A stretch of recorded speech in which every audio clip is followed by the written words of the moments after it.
Bwana, udhamini mkubwa kutoka Falme za Kiarabu zikiweka hisa zao sasa katika klabu ya wenye ndoto, klabu ya wanaoamini kwamba wapo katika level kubwa za kimaendeleo.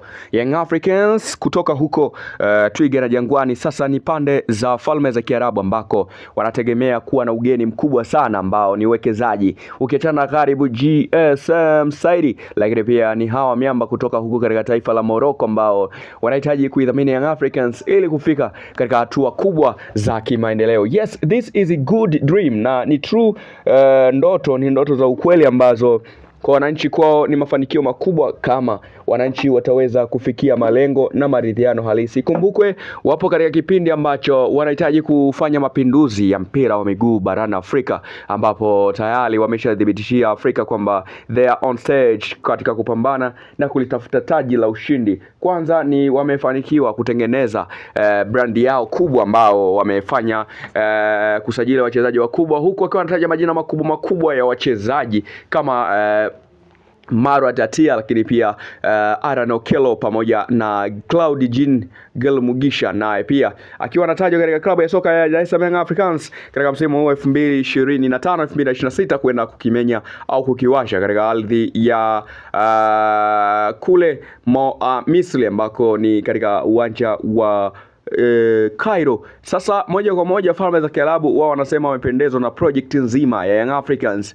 na namna ambavyo wamekuwa na uongozi bora unaojitegemea na kujitengeneza katika kuhakikisha kuwa wanatengeneza misingi imara ya team, lakini pia misingi imara ya uwekezaji. That's why Dar es Salaam Young Africans then good work, wanatengeneza reform nzuri ya kukifanya kikosi chao kiwe katika top performance na top moment, lakini pia Young Africans iwe katika kiwango bora cha upambanaji. Sasa Engineer Hersi Said ni mtu ambaye yuko makini sana, ni mtu ambaye anaweza kuifanya Jangwa kuwa sehemu yenye unyevunyevu, lakini pia ukame ukaondoka kabisa. Basi moja kwa moja hapa Stefan Aziz Ki naye pia amezungumzia ile swala na kusema kwamba we are ready to join with the Young Africans and we are ready to stay with the Young Africans cause it has best project for the success of our team. Okay, wanasema kwamba kila hatua dua. Young Africans ya misimu 4 nyuma ukianzia 2018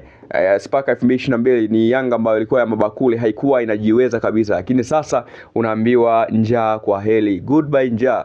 Now is the time page of Young Africans kuboresha mahitaji yao na kuifanya timu endelee kuwa katika kiwango bora na katika nafasi bora za upambanaji. That's why Young Africans leo utahitaji kama Giant Club ambayo inapokea ushawishi na inapata ushawishi mkubwa sana kutoka Falme za Kiarabu, na ni timu ambayo tayari imeshajidhihirishia na kujitofautisha kwamba ni timu ambayo inajiweza kwa namna yoyote ile, kwa namna ya usajili zake bora, kwa namna ya utengenezaji wa blandi, lakini pia leo inahitaji kufanya mapinduzi ya mpira wa miguu barani Afrika. Yes, it is possible. Inawezekana kabisa kwa namna bora ambayo Young Africans wamekuwa nayo, lakini pia kwa kiwango bora ambacho wamekuwa nacho. Nadhani hii itawafanya watu wote wakubaliane kwamba Young Africans ni kiwango bora. Young Africans ni timu ambayo ina uwezo mkubwa sana wa kutengeneza na kujiimarisha zaidi. This time around unaambiwa Young Africans hawacheki na wowote, wanatengeneza brand ambayo itaishi na itaendelea kuwa bora zaidi. Na hapa